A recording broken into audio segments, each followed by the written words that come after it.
guess what? What, Jamie? Two possibilities exist. Either we are alone in the universe, or we are not. Both are equally terrifying. Who said that? Yes, Arthur C. Clarke. There we go, done. The Interplanetary Podcast. The exploration of space for the benefit of all mankind. Your hosts here in London, Matthew Russell and Jamie Franklin. Once president of the British Interplanetary Society. Matt, what's been going on? I'll tell you what's been going on. We've had a correction of a correction. This has got to be a first. So Paul wrote in again. He was ever so apologetic. Oh, it's our mate Paul. He's got something wrong from correcting us. No, we got it wrong again. Oh, for... Yeah, you know we were talking about the Canadarm. Yeah. Now I'm thinking about it. Of course, it actually annoys me that I wasn't really thinking properly, but it never was on Mir. It was always in the sort of loading bay of the space shuttle. Right. That's where it lived. So it was going up and down and up and down. So neither did Chris Hadfield take it up for the first time or take it down anywhere. It was just always on the shuttle. Chris was just the first Canadian to drive the thing. Blimey, a moment of great pride for Canucks is what Paul Fjell says. Norwegian derivation is name. Yeah, he said Norwegian. So, actually, Paul, guess what? My roots are I am a quarter Irish, a quarter English, and the rest is Scandinavian. So, wow. Yeah. I think Paul Fjell has been hiding his light under a bushel as well. I typed in his name to try and find a pronunciation. Yeah. And the mission patch for STS 100. Guess who designed that? It's not Paul. It certainly Come is. on. I keep saying, we've got to get this guy on the show. Paul, if you're listening, I think we should get you on the show. Yeah, well, he came back with his correction pretty much on the day of release. So, well, an avid listener. He passed the test again. It was a double test. Double test. We were testing you, Paul. Come on. Hey, Matt, what do you know about Sputnik? What do I know? Do you know what I know? Tell me what you know. I know that there's another Arthur C. Clarke quote about Sputnik. Go on. Do you want to hear it? Yeah. He goes like this. I was in Barcelona for the 8th International Astronautical Congress, which will go on to the 68th in a minute, by the way. We had all swapping back into Brummy accent. Yeah. Okay. Yeah, sorry. Well, we'll go into the 68th later. We had already retired to our hotel rooms after a busy day of presentations by the time the news broke. One delegate, noticing that there were 23 American and 5 Soviet papers at the Congress, remarked that while the Americans talked a lot about spaceflight, the Russians just went ahead and did it. Wow, that's cool, isn't it? That was Arthur C. Clarke talking in Spectrum on the 50th anniversary of the of Sputnik. Such a dude. So 60th anniversary. 60th anniversary on the 4th of October, which is the day before my mum's birthday. Start of the space race. 60 years ago. So what are we going to do on the 4th? Well, I guess we're going to have a little party, Jamie, because it's the start of the space race. It's the start of the space race. Imagine the kind of geeks we would get at a Sputnik 60th anniversary party. I mean, I know that some of our listeners would probably quite like to go, but I'm just saying. I think it's quite a stylish thing as well, Sputnik. I genuinely think that it influenced furniture design and all sorts of things, didn't it? It did. And I love that thing that the phrase beatnik comes from Sputnik. Really? I never knew that. It was Herb Caen coined the term beatnik in his article about the Beat Generation. Well, I quite like the Beat Generation, Matt, because they're kooky. They don't go by the rules. And I think that their parents didn't understand them either. I mean, you could say that Sputnik, not only did it start the space race, but it started popular culture. I said it, Jamie. I said it. So, 60 years ago, it's the brainchild of Sergei Korolev. Absolute ledge. And it launched from Tyuratum, which is now known as Baikonur Cosmodrome, which, of course, is pretty much the most famous Do you know what? Actually, I've got to say this. I've been watching Astronauts on the telly, and I do enjoy that programme a hell of a lot. It's brilliant. And, of course, it was sad not to see Jackie and all of them. But this week it was annoying me because they were at Kennedy Space Centre and they kept saying, and it's the home of human space flight. And I was thinking, God, I wonder what the Russians have to say about that, being no one's flown from America for ages, and the first people to fly into space were from Russia. So it's not really the home of human space flight, is it? I mean, I know a lot of people went from there, but come on. They said it not once, but loads of times. Come on. Just stop. You know what I mean? And when they were showing shots of the night sky, you know that thing where you see like the Milky Way in all its glory in those kind of transition cuts, they kept showing the southern hemisphere. That was annoying me a little bit as well. And also, all those naughty astronaut candidates that are out there watching, you need to listen to this podcast, because some of the questions that were being asked in your interview, you should have easily have answered. And I was almost shouting at the screen. Matt, this is why we need to do TV, because God knows we don't make mistakes, and you can ask Paul that. Yeah. That's good. So I'm assuming we're both going on Astronauts in the next season, seeing if we can get through. I would be really surprised if they don't just send us straight up. They'll probably just give me a couple of questions, and then they'll be like, "Look, can we fast track this guy?" What's that thing you get in tennis? You get that. You get a bye, don't you? Is that what it is? You get a bye. But I think that's what I would get. You know? Yeah. Yeah. Anyway, we're back to Sputnik. You're making me digress. Yeah, I digressed quite a bit there. So originally they were making this thing called Object D, yes, which was a really extraordinary looking cone-like thing that could do lots of experiments, solar wind, magnetic field, cosmic rays. But when they built the R7 engines, it turned out that they weren't quite powerful enough to launch this heavy Object D. And then they started getting really panicked and going, oh no, the Americans are going to beat us into space. So they quickly came up with Object PS, or Sputnik as we know it. Yeah. Object PS. Do you know what Sputnik means? Isn't it something that is a traveller travelling with a traveller? Yeah, it's the companion of a traveller. So the Earth is travelling round the sun, and then it had a little companion, Sputnik. Oh, it's good, isn't it? It's very cute, isn't it? Yeah. Yeah, sweet. Yeah. So Sputnik, which were the Object PS, on 22nd of September, the R7 rocket was being assembled. And that rocket, it was a modified R7, and it was called Sputnik as well, 8K71 PS. And then it launched, and then they waited 90 minutes before Korolev phoned up Nikita Khrushchev to say, we've done it. We've done it. Imagine getting that. Imagine how excited you'd be. I mean, it has to be said. Mind-blowing. It's a major achievement. What's really weird is apparently the Russians didn't really celebrate it that much. In some of the newspapers, it sort of made like a column here or there. And it was only when they realised the reaction of America and the West that they thought, hang on a second, were like, we've scored a massive really coup here. Yeah. Which is extraordinary, isn't it? So there was loads of satellite stations in the Soviet Union. Matt, do you know where? Sorry to interrupt, but do you know where else has a massive coup? Go on. Trafalgar Square. Oh, because of the pigeons. Yeah. Do you like that? Oh, I do quite like it. It's pretty good, isn't it? It's actually awful. That's going to be a bit of tape on the cutting room floor. Edit the hell out of it. So, God, we have been digressing like hell. If this was going to be a short podcast, we have really much. Let's hurry up, quick. So the booster rocket was tracked by the Lovell telescope from the Jodrell Bank Observatory in this country, and Canada's Newbrook Observatory managed to photograph Sputnik itself streaking across the sky. And although it was, highly polished silver, it was silver in colour, that is. It wasn't really that bright, and most people seeing it were probably seeing the booster rocket that it had flown up on. I wonder what people thought when they saw it and didn't know what was happening.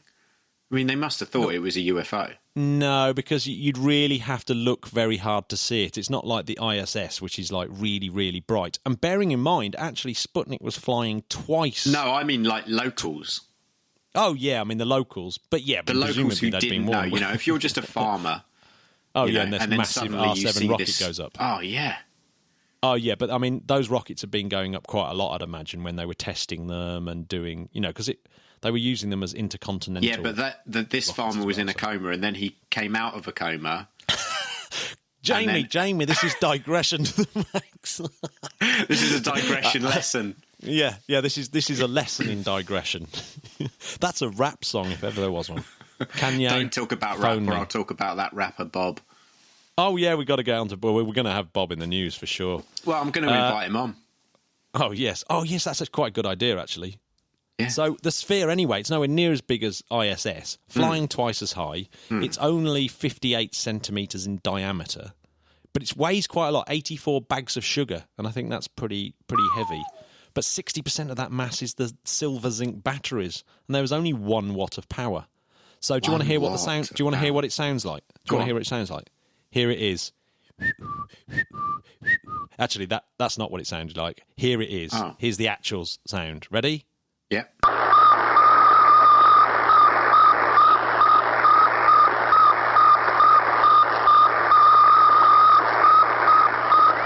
There you go. So, analysis of those little radio bleeps could tell you all about the density of the ionosphere and the temperature and pressure. So that's cool, isn't it? So wow, there was so cool. Proper science going on, and you could probably have done that science if you were a little radio ham. How cool is that? Really cool. So do you know how fast it was travelling? No, tell me. 18,000 miles an hour. That's quick. It was going around the Earth every 98 minutes and flying over the USA 7 times a day. Jeez. Yeah, that's cool amazing. Was that? So cool. So in total, it went round 1,440 times and then burnt up in the atmosphere in January 1958. Did any of it get back into the... Oh, do you know what? I mean, is there anything in a museum? Yeah, so one man in Encino, California. Is it Encino or Encino? I never know. Encino in California woke up in the morning and noticed something glowing in his backyard. So he went out and it was a euphemism. piece of... No. Yeah. It may have been a fox. And it proved to be a bit of plastic tubing of the type used on Sputnik. Oh. But no one's been able to prove whether this is a fact. So I'd love that to be confirmed. But does plastic tubing glow? I mean, that's the bit that gets me in that story. It just seems weird. Yeah. But it does seem likely that it did break up over that part of the USA. Right. So maybe Busey will find a little piece. I think we need to speak to our mate Busey and find out. Yeah. Yeah, maybe he has. Maybe he's found a little piece of Sputnik. If I know Busey, it'll be 2 of the aerials, and then he'll do a little paradiddle on some... Well, he is a powerhouse drummer, as the... was it the Enemy or the Kerrang called him? I'm sure he'll tell us. Yeah, he'll phone him. Maybe we'll get a correction on it. I can't believe I called it the Kerrang. What a grandad. So there was a thing called the International Geophysical Year, which was... The International Geophysical Year, or year, as you lot say. Year. It just doesn't sound right, Jamie. I don't like it. Well, it is. So and this was something that a bloke called Lloyd Berkner had decided to do, and it was to coincide with the solar cycle, so the 11-year cycle of sunspot activity and a high point in that. But it was to try and get the East and West to cooperate again in science. And so they announced this geophysical year, 1957 to 1958, and both Russia and America said that they were going to try and do this satellite launch in that year. So it shouldn't be that big a surprise that they did. So But you can imagine, in America, they were so embarrassed by this launch, like properly embarrassed. Yeah, I bet. And then they thought, well, don't worry, we've got our Vanguard TV3 rocket going up soon. Yeah, so we're just going to put someone on the moon. Well, they tried to get a satellite up, and the very first time they tried to get a satellite up really quickly in December, it blew up on the launch pad. And this is my favourite bit of the Sputnik story. So the Soviet delegation to the United Nations then announced that they would help their US counterparts with technical assistance under the Soviet Programme for Underdeveloped Countries. That's incredible. Underdeveloped. Yeah, so dear. And I've got, just to rub salt in the wounds, Russia encouraged everyone to listen out for Sputnik signal on their ham radio sets and look out for Sputnik in the night sky. So, this was enormous news around the world, and Russia were reveling in it once they realised that they'd got this huge coup that was bigger than the coup of Trafalgar Square. Yeah, of course. And shortly after, they launched another Sputnik for the anniversary of the October Revolution, which of course we're coming up to as well. That's going to be a big one, isn't it? The 7th really of November. Yeah, that it's a big one. So they've got 2 parties. So that's the 100th anniversary of the Russian Revolution coming up soon. So due to the humiliation that the United States went under, they actually had the greatest kind of push and boost to their school system ever. So this is a person called Shirley Malcolm, and this was an interview I saw in the New York Times. They were just a student at the time. They said, "We stopped having throwaway science and started having real science. Sputnik kind of crossed the barrier. All of a sudden, everybody was talking about it, and science was above the fold in the newspaper, and my teachers went to institutes and really got us all engaged. It was just a time of incredible intensity and intention to science." That's a great quote, but I was distracted because you sounded like the creepy old granddad from Family Guy. Oh, did I? Hope you don't find that money strapped to my thigh. Yeah, very weird. Please don't do that again. His name was Shirley Malcolms. So, anyway, but it's interesting, isn't it, that? And I think, wouldn't that be amazing if something like that happened to America again, or just the Western world, and we were forced to love science as again in that way and go, right, science is the saviour, yeah. I really want that to happen. Well, it's not going to happen at the moment with the government that the states have. Well, no, but maybe it would. Maybe really if something believe in science. Yeah, but maybe something will happen that will make Trump go, "We've got to do this." I mean, what happens if China or someone like that invents something like quantum computing? Say like China get really ahead in quantum computing. It's like, oh my god, this is embarrassing. So maybe that's the only way that it will push forward, which is him being competitive. However, it's. Yeah, I don't want to get too political about it. No. You'll just start me on a rant, Matt. No. Basically, what I want to say is he's a... No. So, yes, that gives me the opportunity to use my beep again. Exactly. Anyway, it led to the creation of the Advanced Research Project Agency, or ARPA, which then became DARPA in 1972, the D for defence, of course. And then, of course, at the same time, they created NASA, which came out of the old knacker. And that's where the expression to be a bit of a knacker comes from. I thought that was an old horse. So, there's a couple of duplicates. So there's one there was 2 that were definitely made up as backups. One that's in the Energia Museum, which is in the Moscow suburbs. But I think you can only look at that by appointment only. And there's another one in the Seattle Museum of Flight, which was donated by an anonymous buyer in 2001. But it's had all its internal components removed. But they were certainly there at one point. And there's dozens of replicas that have been made since then, one of which, of course, is famously in the London Science Museum, which I'm sure you've seen. Yeah, absolutely. We saw it together. Thanks for remembering. Yeah. Yes, we've seen it. Haven't we seen it twice together or just the once? Yeah, I think so. Was that the time when I tried to hold hands and you knocked it away? Yeah. Yeah. So keeping it professional. Yeah, exactly. There's 4 1/3 scale Sputniks. and they were sent to Mir on different rockets. They went up in 3 different rocket launches. But Sputnik 40 was deployed into orbit on the 40th anniversary. When I say 40th anniversary, it was actually a month late, and even the launch itself up to Mir was a day late. So that launched on the 5th of October, 40 years later. And Sputnik 41 was released a year later. And then Sputnik 99 was released out of Mir in 1999. So that's cool. Did you get a flake with that? Yeah, I think so. Well, actually, there is a bit of a commercial problem here, because Sputnik 99 had Swatch decided to kind of sponsor it and decided that they wanted their trademark slogan kind of beeped out of it.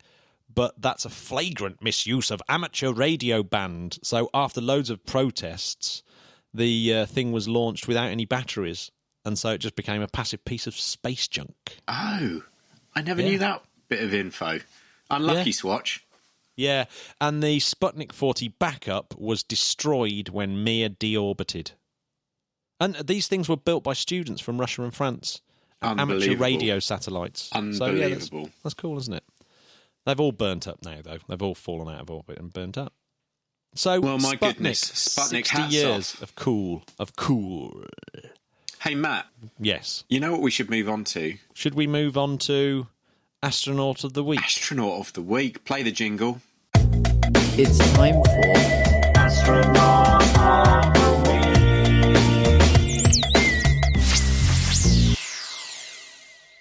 It's Wally Schirra. Is it just Schirra? Yeah, it's got to be. Wally Schirra. We're going to get corrected again. Oh, no. This will be embarrassing corrected on that one, but I'm pretty certain it is. Walter Marty Wally Schirra Jr. Absolute legend. So, Matt, where's he it start? died 10 years ago. but at a pretty ripe old age, I believe. Am I right? So, American naval officer, aviator, aeronautical engineer, test pilot, and one of the original 7 astronauts chosen for Project Mercury. Is that correct? Yes. Yeah, so he is one of the Mercury 7. Of course, dang. Yeah, in the Mercury, of course, being Mercury 7, their most famous, the most famous portrait of them portrayal of them is the film The Right Stuff, and he was played by Lance Henriksen, who is most famous for his role as Bishop, the android in the Alien movies. Incredible. But my favourite role I ever saw him in was Hard Target. Oh, you can't go wrong. Jean-Claude Van Damme. Was that Van Damme? That sounded like No, Arnie. no, stop it. Shh. So, 55 years ago, almost to the day, he flew the 6-orbit, 9-hour Mercury Atlas 8 mission on October the 3rd, 1962. So that's why I chose him, because we're coming up to a bit of an anniversary of that. Yeah, absolutely. So do you want to hear some of his firsts? Give me some stats. So some of his stats. Here we go. He's the 5th American and the 9th human being ever to ride into space. Nice. Pretty cool, isn't it? In the 2-man Gemini program, he achieved the first space rendezvous. Okay. Pretty cool. So that's the first time anyone they didn't actually end up docking with something, because that plan went awry, but he ended up sort of rendezvousing with Gemini 7. It's one of my dreams, Matt. What, a space rendezvous? No, just docking with anything. What? Yeah. I just don't know what to say about that. Just move on. In October 1968, he commanded Apollo 7. Yeah. Which had an 11-day low Earth orbit shakedown test of the 3-man Apollo command service module, and he was pretty famous on that because they all got a cold, and he was really, really miserable, like proper miserable, really narky to everyone because they were just all miserable and just trying to do their job and getting really annoyed by ground control. All right. Yeah, and he was the first person to go into space 3 times. And he's the only person, this one will never be beaten, he's the only person to have flown in Mercury, Gemini and Apollo, logging up 295 hours in space. God, that's a lot of hours. You break them down. So he was a captain in the Navy, and then went on to become. He actually was consultant to CBS News for the Apollo flights, and he was joined by Arthur C. Clarke and Walter Cronkite for the Apollo 11 mission. Oh, so cool. those were the three most famous newsreaders that were sort of reading that. I might get on YouTube, see if I can find that clip. Yeah, that'd be pretty cool. Arthur C. Clarke, Wally Schirra, and Walter Cronkite. It's a power trio. It's a power trio. It's pretty out there, isn't it? Yeah. So his dad was from Philadelphia with Sardinian roots, but he was actually a pilot in the Royal Canadian Air Force doing bombing missions in Germany. I love this. He became a barnstormer. How cool is that? What's those that? people it's where you fly like biplanes through as close as you can to the ground at country fairs in America. And his mum, Walter's mum, used to do the wing walking. What? Yeah. In my notes, I've put wong walking. Yeah, I did read that. You probably didn't know what that was. Sounds like some kind of weird Chinese medicine. Yeah. So, he could... Walter himself, Wally, could fly his dad's plane at the age of 15. Oh, well, he was destined, wasn't he? Destined, wasn't he? And he got a Bachelor of Science in 1945 from the US Naval Academy. Mm-hmm. He married the stepdaughter of an admiral, and he's got 2 children, Walter and Suzanne. And he got his naval wings in 1948, and he was the second pilot in history to log over 1,000 hours in jet aircraft. That's pretty cool, isn't it? So he flew 90 combat missions, mostly in the F-48 Thunderjet in the Korean War, shooting down at least 1 MiG and damaging 2 others. So he's got tons and tons of medals, including several distinguished flying medals and stuff like that. He went on to become a test pilot, testing Sidewinder missiles, and I love this bit. When he was testing one of the Sidewinder missiles, it double backed on him and started chasing his own plane. Oh, God. But he was such a skillful flyer, he managed to kind of run it down and get out of the way. Bloody well. So, good for everyone he did. And obviously, with those credentials, he was whittled down from 110 other test pilots to make it to the Mercury 7. Nice. And his kind of responsibility was life support and the pressurised suits. And I have to say, the pressurised suits of the Mercury programme have to be the coolest ones, the silver ones. For sure. For sure. Even cooler than Elon Musk's. Wow. So, I think cool. So. They're just goddamn cool. He met President Kennedy with his family on the day that JFK found out about the Russians putting missiles in Cuba. So Kennedy was probably a bit distracted. Yeah, just a touch. Gemini 7, by the way, was Borman and Lovell, and that's when he flew up on Gemini 6. It was Borman and Lovell who sort of did a bit of station keeping in Gemini 7 for Wally to pilot the Gemini 6A to do the space rendezvous. Ah, yes. Yes, and this should be your favourite one, Jamie, because this ties very much in with your job. So Wally played Jingle Bells on a harmonica that he'd smuggled into the Gemini craft. Yes. Yeah, and so Hona found out about this, and and obviously just went on a massive advertising spree with Wally Schirra helping them. And the slogan on all the posters was, "Buy a Hona harmonica, and 3 billion people might just look up to you." Which you got to admit, Jamie, that's a perfect bit of music instrument branding right there. You know, it really is. What I'd give for something like that. I can only hope. That's amazing. We just need an astronaut to go up with a few boss pedals. I wonder if I can give Tim Peake maybe the latest TR-08 drum machine to take up and get some beats in space. Oh, what? Yeah, he could be the first guy to lay down some cowbell in orbit. Yeah, big time. All right. So then he flew up on Apollo. He wasn't supposed to be the first person to go up in Apollo, but he was because, of course, the original crew died in the fire of Apollo 1, the tragic fire. Yes. That killed Gus Grissom, etc. So when Apollo was going up, Wally walked round and made sure that everything was proper right. He would go in and tussle people. Yeah.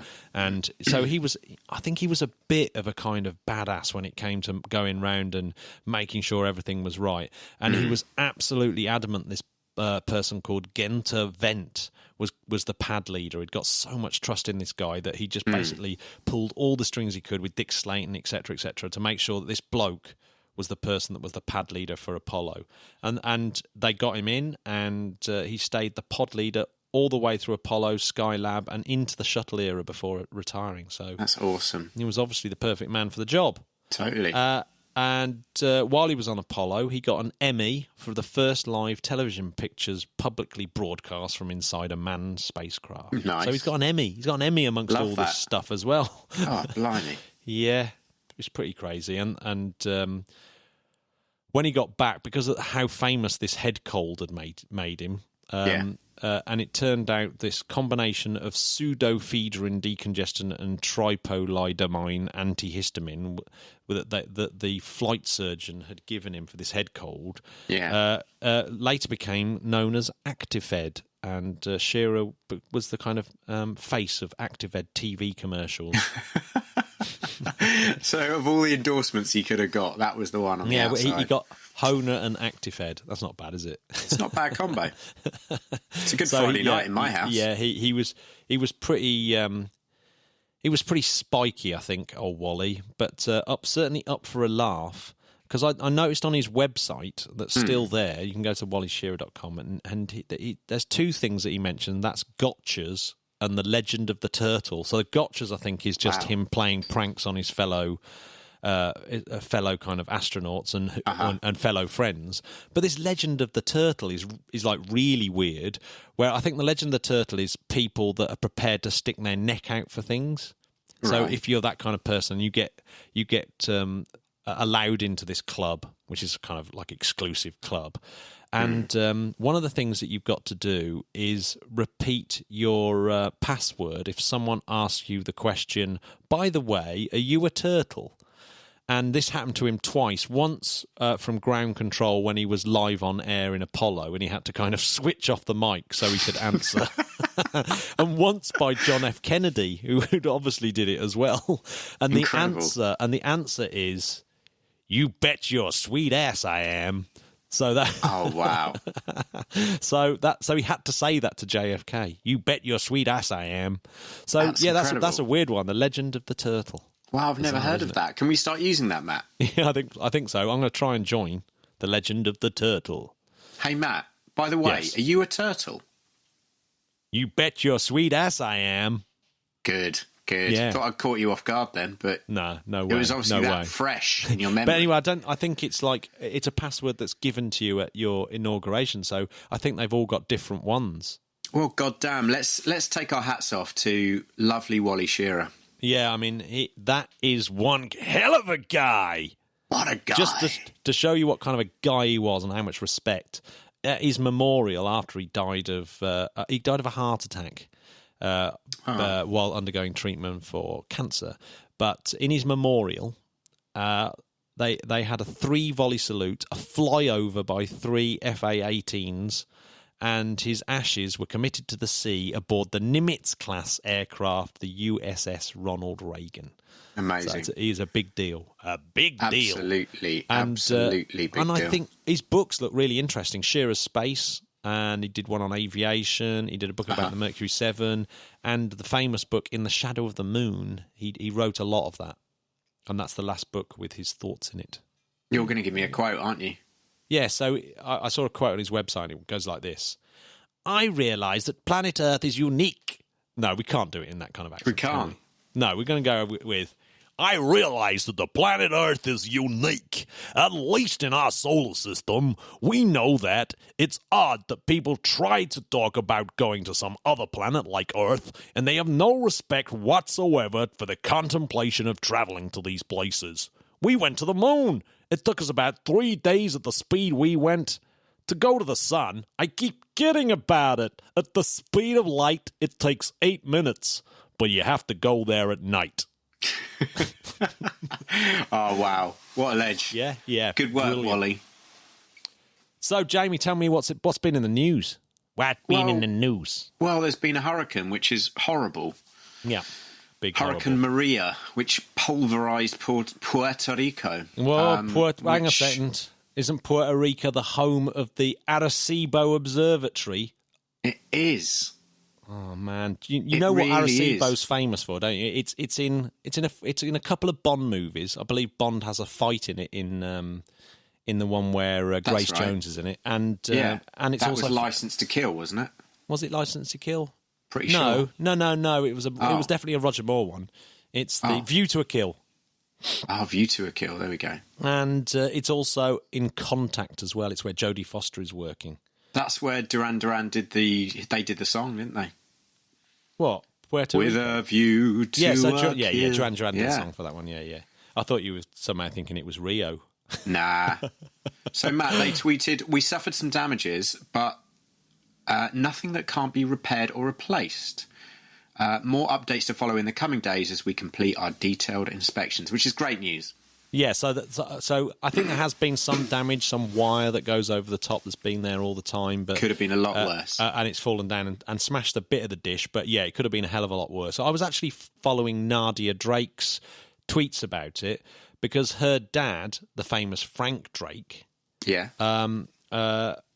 to work there. And of course, he came up with the Drake equation. How cool is that? So Nadia Drake, I really like her tweets and I really like her blog on National Geographic. It's brilliant. Follow her. Total follower. Right. So what else has been happening? Well, there was a statistic, Matt. You ready for this? Yeah, statistic.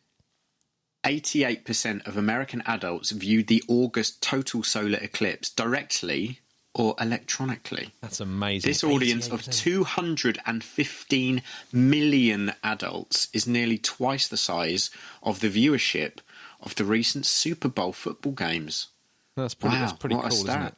Yeah, that is pretty cool. So, just for that moment, 88% of Americans. What the heck were the other 12% doing? What were they doing? Well, maybe some of them were in hospital or bedridden, or maybe some of them had night jobs. Oh, you got to feel sorry for the 12% that didn't, because they probably all had very good reasons why they didn't. Now, here's a really exciting one for Britain, is that DARPA have put out a contract for reaction engines of Skylon fame and to part of their technology for cooling, their sort of super cooling technology for the Sabre engine. So DARPA have starting to put some money into reaction engines. So so there's a bit of momentum there for good old reaction engines and Skylon. Good work. Yeah. Excellent. Now I'm going to leave you with this last item of news, Jamie. Yeah, it's you've got to laugh or you'll cry. So Flat Earther, rapper B.O.B, real name Bobby Ray Simmons Jr., wants to launch a satellite to gather some crucial evidence about the Earth's shape himself. Yeah, I mean, with the aid of $1 million, which he's trying to raise via the crowdfunding site GoFundMe. I mean, he's only 60 years late, isn't he? I mean, he doesn't realise that people have already there's launched one or quite a two few satellites that have already happened, but maybe he thinks that they're all fake news. It's all and fake news, Jamie. He wants to launch his own. I'll tell you what, I'd like to launch something. Yeah. I'd like to launch a website called Go F You, and that's just directed to, and basically everyone can donate. And it basically just means that the rapper B.O.B... You're giving him the oxygen of publicity there, Jamie. The oxygen of publicity. Yeah, that's true. Well, listen, I mean, fair play to him. People are allowed their own opinions, even if they are mental. So I have to say there's a load of space news this week, Jamie, mainly because the 68th International Astronautical Congress, which we spoke about earlier on, the 68th IAC. And it was the 8th one that Arthur C. Clarke heard the news of Sputnik. So 60 years later, surprise, surprise, 68th IAC is happening in Australia right now. And and I should imagine by the time that listeners hear this, that Elon Musk will have given his presentation about the latest in his Mars plans. Yes, I was very excited. I reckon we could spend a lot of time here trying to guess what he's going to do, but I'm not going to. No, let's just wait. No. I mean, all I know is in about 5 years' time, this plan will have been watered down to him taking an electric bus out into the desert with a couple of his mates to go in a solar-powered house for a weekend. Yeah, I think that's what it's going to end up being. And you know what? I'd be totally happy with that. What a lovely weekend. Yeah, it's cool, isn't it? So the Australia announced the Australian Space Agency. Yeah, good on them. But a really important one was cobbers. Russia and the United States have agreed on Wednesday to cooperate on a NASA-led project to build the Deep Space Gateway. Nice. Or, to help start building the Deep Space Gateway. So, that's pretty cool, isn't it? And they've said that they've already sort of started working on standards for the docking units of the future station. And just as a little side thing, the Canadian Space Agency are considering solar sails for the Deep Space Gateway as a sort of experiment to demonstrate the full potential of solar sails. Really? Yeah. Now, here's another bit of news. There's a stamp coming out to commemorate the 50th anniversary of Australia launching a satellite, pretty much 10 years after the first satellite, the WRE-SAT. Now, what's really weird about that is it does make Australia the 7th nation to have an Earth satellite launched, but it doesn't make it onto the list of nations that managed to launch a satellite using its own rocket. So Australia used basically a Redstone rocket that the Americans had left there for them. So, but they do beat Britain by quite a long way there, or the United Kingdom. So the first was Sputnik 1, then Americans Explorer 1, then France with Asterix, then Japan with Usumi. Now, I just love the name of China's. The Dongfang Hong that launched on Long March 1. And that is good. And that means East is red.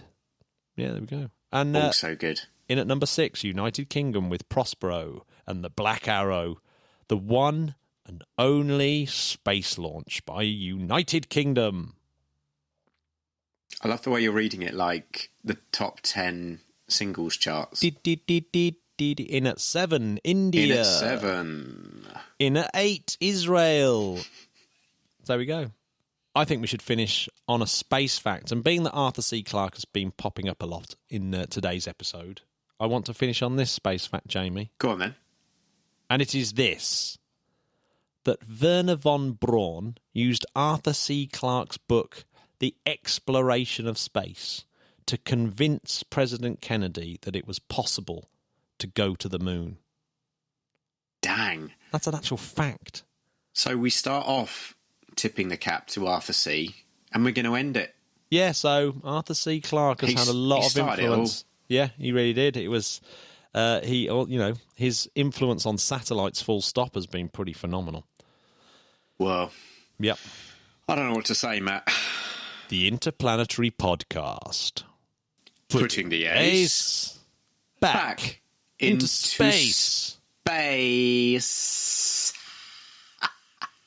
So I just want to encourage people to go on to iTunes and love this show. Just love it. Just show us some love. Give us some 5-star ratings. Maybe write a little review. We genuinely love it. We love that. Genuinely, if you could just take 1 minute to do that, that would be just so kind of you. I'll tell you what, Matt, if they take 1 minute to do it, we'll do another podcast next week. I'll tell you what. Oh. I think that if we get a lot of them, I'm going to choose the best one, and then I'm going to announce them, and then if they can email, I'll send them an interplanetary mug. You've got an interplanetary mug, interplanetary podcast mug. I have. How ace I'm one of 2 people in the world. Yeah. Who has an interplanetary podcast mug? I have it proudly on my desk. It's the best mug ever. It's incredible. So go out there, for your chance to win an Interplanetary Podcast mug. God, I tell you what, I can almost see the smoking laptops now. We got one more podcast next week, and then we go to... All right, we go to Amsterdam. Yeah, but we've spoken about that, haven't we? Yeah, we've spoken about Amsterdam. We're just going to go to Amsterdam, dudes. What we're going to do is we're going to get some great space interviews in another country. It's the first official overseas road trip of the Interplanetary Podcast. It's going to be absolutely epic. And we're going to do, as you say, interview some people. Yeah, I like that. All right, well, we'll see you next week. Excellent. Thank you, Space Cats. See you soon. See you soon. Bye. Bye.